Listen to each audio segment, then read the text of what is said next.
Assalamualaikum warahmatullahi wabarakatuh. Kami dari kelompok 7 akan mempresentasikan tentang telekomunikasi, internet, dan teknologi nirkabel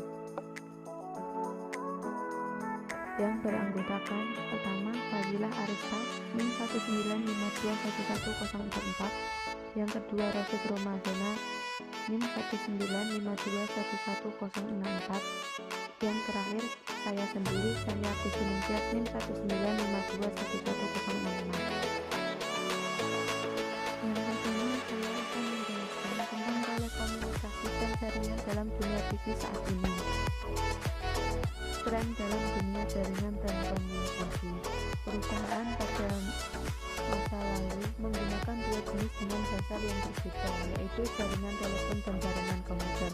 Jaringan telepon secara historis mengenai komunikasi suara, sedangkan jaringan komputer menangani lalu lintas data.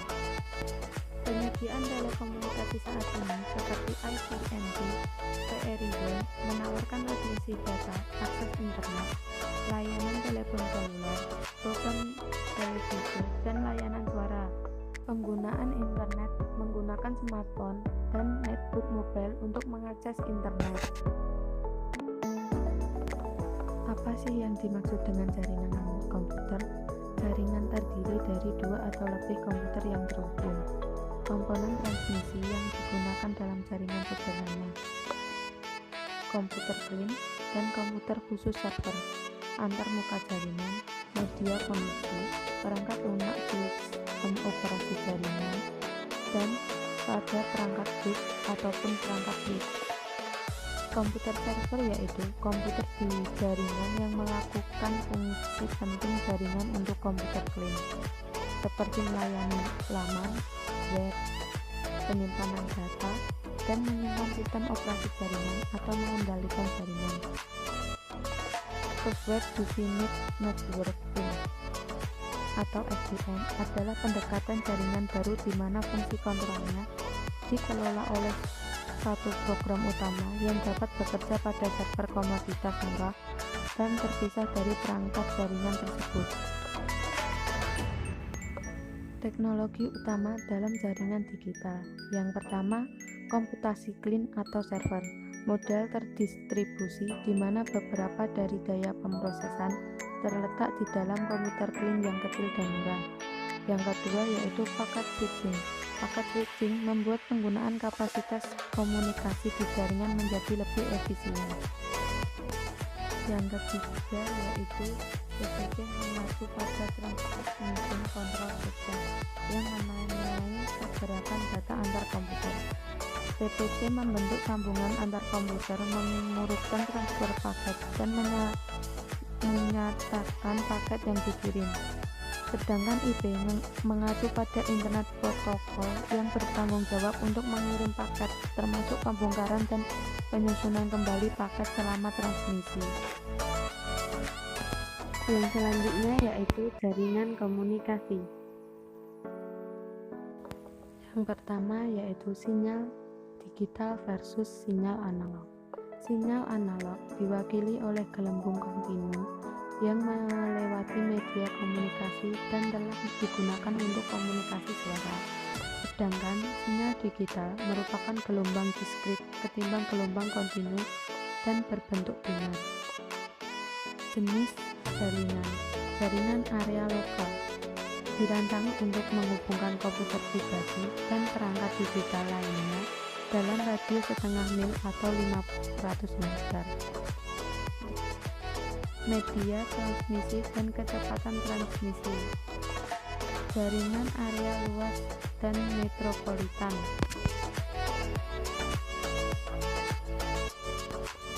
Jaringan yang luas menjangkau luas geografis seluruh kawasan negara, benua, ataupun seluruh dunia. Yang kedua, media transmisi dan kecepatan transmisi. Media menggunakan berbagai media transmisi fisik, termasuk kawat pasangan berpilin, kabel koaksial, serta optik, dan media untuk transmisi nirkabel. Yang ketiga, bandwidth kecepatan transmisi, jumlah keseluruhan informasi digital yang dikirim melalui media telekomunikasi apapun diukur dalam bit per detik. Perkenalkan, nama saya Fazila Resta, NIM 195211044. Saya akan menjelaskan tentang internet global. Yang pertama, apa itu internet? Internet merupakan sistem komunikasi publik yang paling luas di dunia yang sedang bersaing dengan sistem telepon global dalam hal jangkauan dan jarak. Internet juga merupakan implementasi terbesar dari komputer klien atau server dan internet working di dunia yang menghubungkan jutaan jaringan individu di seluruh dunia. Selanjutnya tentang alamat dan arsitektur internet. Yang pertama yaitu sistem penanaman domain. Sistem penanaman domain mengubah nama domain menjadi alamat IP. Nama domain merupakan nama seperti dalam bahasa Inggris yang bersesuaian dengan 32 bit numerik alamat IP yang unik. Yang kedua yaitu arsitek dan tata kelola internet. Kebijakan internet di seluruh dunia yang ditetapkan oleh sejumlah organisasi profesional dan lembaga pemerintah termasuk Internet Architecture Board. Dan yang ketiga yaitu internet masa depan. Sistem pengalamatan lama diganti oleh versi baru skema IP yang disebut IP versi 6 atau Internet Protocol versi 6 yang berisi alamat 128 bit atau 2 perangkat 128. Internet 2 merupakan konsorsium jaringan canggih yang mewakili lebih dari 350 universitas di Amerika Serikat, perusahaan swasta, dan instansi pemerintah bekerja sama dengan 66.000 lembaga di seluruh dunia atau di seluruh Amerika Serikat dan mitra jaringan internasional di lebih dari 50 negara. Layanan internet dan alat komunikasi. Internet didasarkan pada teknologi klien atau server.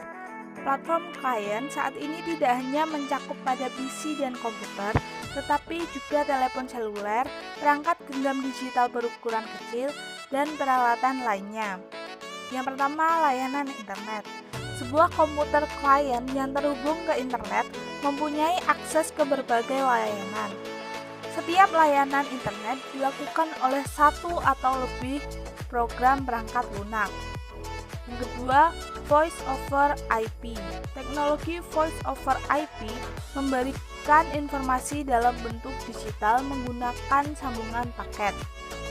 Meskipun ada investasi awal yang diperlukan untuk sistem telepon IP, Voice over IP dapat mengurangi manajemen komunikasi dan jaringan sebesar 20-30%. Keunggulan lainnya yaitu fleksibilitasnya, tidak seperti telepon tradisional.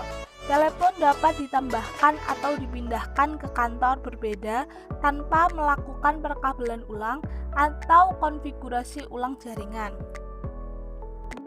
Komunikasi terpadu. Komunikasi terpadu mengintegrasikan saluran yang berbeda untuk komunikasi suara, komunikasi data, pesan instan, surel, dan konferensi elektronik menjadi satu layanan di mana pengguna dapat beralih di antara mode komunikasi yang berbeda. Jaringan pribadi virtual atau VPN adalah sebuah jaringan pribadi yang aman dan terenkripsi yang telah dikonfigurasi dalam jaringan publik untuk mengambil manfaat dari skala ekonomi dan fasilitas manajemen jaringan yang besar. Selanjutnya, web. Web adalah layanan internet yang paling populer.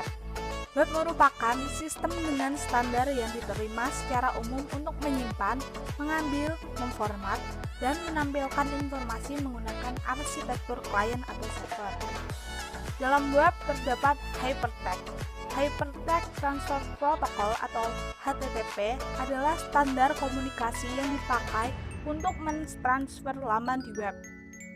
HTTP merupakan rangkaian 4 huruf pertama pada awal setiap alamat web, diikuti oleh $, yang menentukan komputer server organisasi yang menyimpan dokumen. Selanjutnya ada web server. Server web merupakan perangkat lunak untuk mencari dan mengelola laman web yang tersimpan. Aplikasi server biasanya diletakkan pada komputer khusus, meskipun juga dapat berada pada komputer dalam organisasi kecil. Yang selanjutnya, mencari informasi di dalam web. Permukaan web adalah bagian dari web yang dikunjungi mesin pencari dan informasi mana saja yang direkam. Web 2.0. Generasi kedua dari layanan internet mengacu pada Web 2.0. Web 2.0 mempunyai 4 fitur khas, yaitu interaktif, kontrol pengguna secara real-time, partisipasi sosial, dan konten yang dibuat oleh pengguna. Teknologi dan layanan di fitur ini antaranya cloud computing, software mashup, dan aplikasi, blog, RSS, wiki, dan jejaring sosial. Selanjutnya ada Web 3.0 atau web masa depan. Web 3.0 merupakan janji untuk masa depan, web di mana semua informasi digital, semua kontak dapat terjalin bersama menjadi satu pengalaman yang berarti. Semantik web atau pencari semantik merupakan himpunan usaha yang besar untuk membuat web lebih pintar dan seperti manusia. Materi selanjutnya yaitu revolusi nirkabel. Yang pertama ada sistem seluler. Layanan seluler digital menggunakan beberapa standar yang bersaing. Eropa dan hampir seluruh dunia di luar Amerika Serikat, standarnya adalah Global System for Mobile Communication atau GMS. Sedangkan standar bersaing di Amerika Serikat adalah Code Sufficient Multiple Access atau CDMA. Saat ini nirkabel menawarkan jaringan 3G dan 4G. Jaringan 3G dengan kecepatan transmisi mulai dari 144 kbps hingga 2 mbps. Sedangkan jaringan 4G disebut juga dengan jaringan Long Term Evolution atau LTE mempunyai kecepatan 100 megabit per detik untuk mengunduh dan kecepatan 50 megabit untuk mengunggah. Yang kedua ada jaringan komputer nirkabel dan akses internet. Yang pertama ada Bluetooth. Bluetooth adalah standar jaringan nirkabel 802,15 yang sangat berguna untuk membuat jaringan area person berukuran kecil. Telepon nirkabel, pager, komputer, printer, serta perangkat komputasi memakai Bluetooth untuk beroperasi. Walaupun Bluetooth merupakan jaringan personal, ia juga dapat dipakai pada perusahaan besar. Yang kedua ada Wi-Fi akses internet nirkabel. Wi-Fi merupakan serangkaian standar 802,11 untuk LAN nirkabel dan akses internet nirkabel. Pada sebagian besar komunikasi Wi-Fi, perangkat nirkabel berkomunikasi dengan jaringan kabelan menggunakan access point. Dan yang ketiga ada Wi-Fi Max. Dan yang ketiga ada RFID dan jaringan sensor nirkabel. Radio Frequency Identification atau RFID menyediakan teknologi canggih yang mampu melacak pergerakan barang dalam rantai pasokan. Sistem RFID menggunakan label kecil dengan microchip yang tertanam berisikan data tentang barang dan lokasinya, mengirimkan sinyal radio melalui jarak pendek pada pembaca RFID. Label RFID tidak membutuhkan kontak line of sight untuk dibaca. Dan yang kedua yaitu jaringan sensor nirkabel. Jaringan sensor nirkabel merupakan jaringan dari perangkat nirkabel yang saling berhubungan yang tertanam ke dalam lingkungan fisik untuk menyediakan pengukuran dari banyak tempat pada wilayah yang luas. Baik, selanjutnya saya akan menjelaskan mengenai kerentanan dan penyalahgunaan sistem serta nilai bisnis keamanan dan pengendalian. Kerentanan dan penyalahgunaan sistem. Yang pertama, mengapa sistem sangat rentan? Karena ketika data dalam jumlah yang sangat besar disimpan dalam bentuk media elektronik, maka akan lebih rentan terhadap berbagai macam ancaman dibandingkan saat berada di dalam bentuk manual. Yang kedua, perangkat lunak berbahaya seperti virus, worms, trojan horse, dan spyware. Program perangkat lunak berbahaya disebut sebagai malware dan mencakup berbagai ancaman seperti virus komputer, worms, dan trojan horse, serta spyware. Yang pertama, virus. Virus adalah sebuah program perangkat lunak berbahaya yang meningkatkan diri pada program perangkat lunak atau arsip data yang akan dijalankan, biasanya tanpa sepengetahuan oleh izin pengguna. Kemudian Trojan Horse. Trojan Horse adalah program perangkat lunak yang awal kemunculannya begitu jinak, kemudian berubah menjadi sesuatu yang tidak diharapkan. Trojan Horse bukan merupakan virus karena tidak dapat mereplikasi, tetapi biasanya merupakan jalan bagi virus dan kode berbahaya lainnya untuk memasukkan ke dalam sistem komputer. Kemudian spyware. Beberapa jenis spyware juga dapat menjadi perangkat lunak berbahaya. Dalam program-program ini menginstal diri mereka sendiri dengan sembunyi-sembunyi di dalam komputer untuk memantau kegiatan berselancar penggunaan web dan menyajikan iklan. Kemudian peretasan dan kejahatan komputer. Jenis-jenis peretasan dan kejahatan komputer yaitu yang pertama, spoofing dan sniffing. Spoofing adalah mengarahkan tautan web ke sebuah alamat yang berbeda dengan yang tujuan yang diinginkan. Sedangkan sniffer adalah sebuah program penyadapan yang memantau informasi melalui sebuah jaringan. Yang kedua adalah serangan denial of service.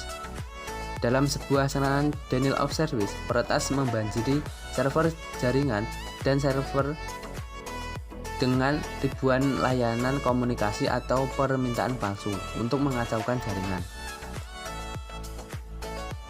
Serangan denial of service menyerang banyak pengguna komputer untuk melemahkan dan membuat jaringan terbebani melalui banyak titik peluncuran.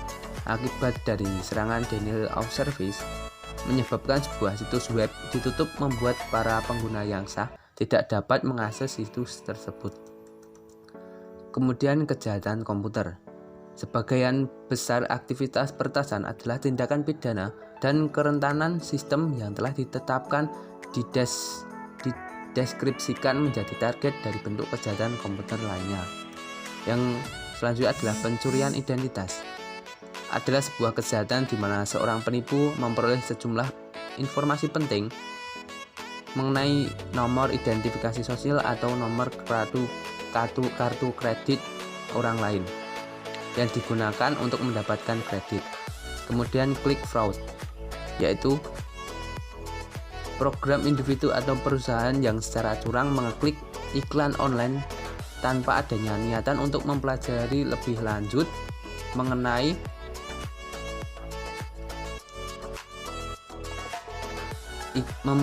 tentang iklan tersebut atau melakukan pembelian.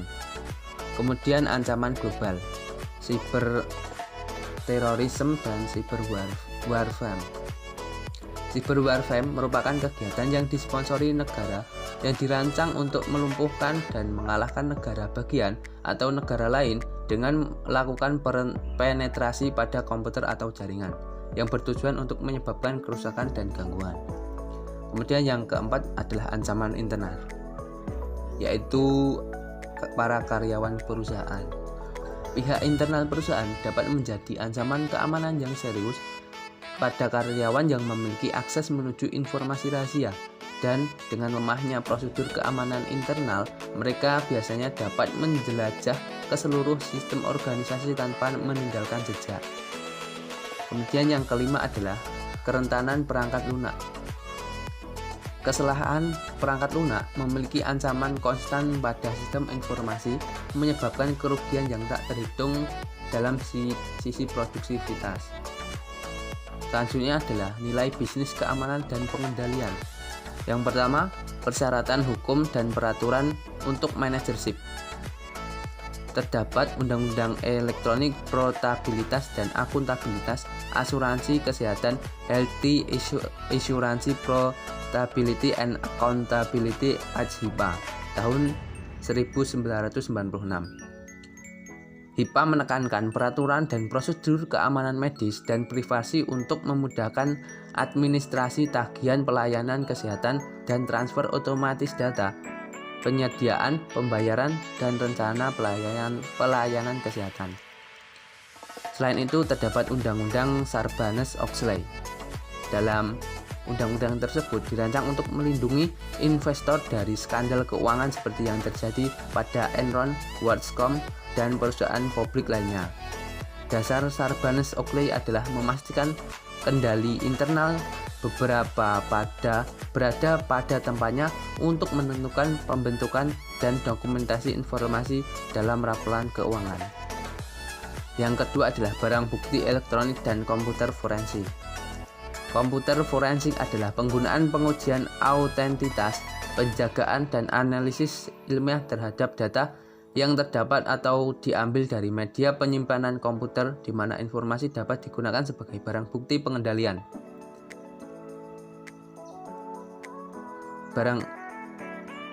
Di mana informasi dapat digunakan sebagai barang bukti di pengadilan. Komputer forensik mencakup beberapa permasalahan di bawah ini, seperti yang pertama adalah A. Pemulihan data dari komputer sambil menjaga keutuhan barang bukti. Kemudian B. Menyimpan dan mengelola dengan aman dari data elektronik yang sudah dipulihkan. C. Menemukan informasi penting dari sejumlah besar data elektronik. Dan D. Menampilkan informasi di pengadilan. Barang bukti elektronik dapat ditempatkan pada media penyimpanan komputer dalam bentuk arsip komputer dan sebagai sebuah data ambien yang tidak terlihat oleh pengguna pada umumnya.